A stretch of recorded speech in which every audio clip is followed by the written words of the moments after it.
This is a fan-generated show. If you would like to support us, please go to jamieglazov.com, and also don't forget to subscribe to our YouTube channel. All your support is greatly appreciated. You see, Prophet Muhammad got his revelation from the angel Gabriel in the early 600s that he is to be the last of the prophets. So he started preaching in his own city of Mecca, trying to convert his friends and his people in the city. And he tried and he tried and he tried for 12 years and failed. People thought he was a lunatic. They did not want to believe him. They did not want to have anything to do with him. So he was only able to recruit his immediate family and friends. So he decided, if I just go to Medina, which was the business Jewish hub of Arabia at the time, and preach to them, they maybe will accept me. And if they do, that will give me credibility and stature in the eyes of my own people.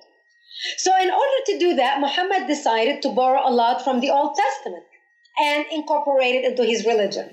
And this is why we see a lot of nice words like the people of the books in the old in Islam, etc., in the early versions of Islam.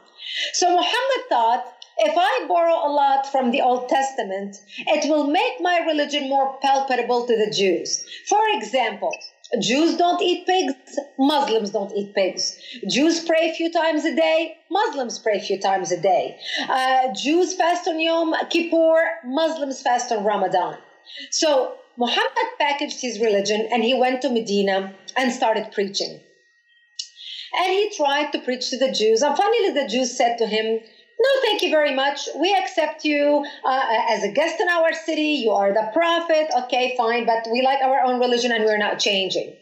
And that's when Muhammad turned from a spiritual leader into a military warrior. That's when Islam changed from being a spiritual movement for 12 years into becoming a military political movement cloaked in religion. Muhammad started expelling the Jews. He started killing them. Jews and Christians became dhimmi, or second class status under Islam. Jews and Christians were not allowed to pray publicly. They were not allowed to build churches. The Christians were not allowed to ring the church bells. Jews were not allowed to build temples. They were not allowed to blow the shofar. Jews and Christians were given identifiable clothing. For example, the yellow star, which was given to the Jews. The yellow star, which a lot of people think is a German invention, was actually an Islamic invention in the 9th century in Iraq by the second Khalif of Iraq, Khalif al-Mutawakkil, who came up with the yellow star for the Jews to identify them as they walked down the street. For the Christians, he came out with the zunar, the belt, that many of you men are watching me right now wearing a belt. That belt is the Islamic invention for the Christians. Because Jews and Christians were considered second class. Jews in particular were considered najis or filth under Islam. So Islam continued to spread out of Arabia. They went all the way into Jerusalem. They conquered Jerusalem. And that's when the Pope in Rome in 1090 told the Christians of Europe, you need to go save the Christians in the Middle East. You need to go save the Christians in the Holy Land. And that's why the Crusaders were launched. The Crusaders were not launched because they wanted to go evangelize the world into Christianity.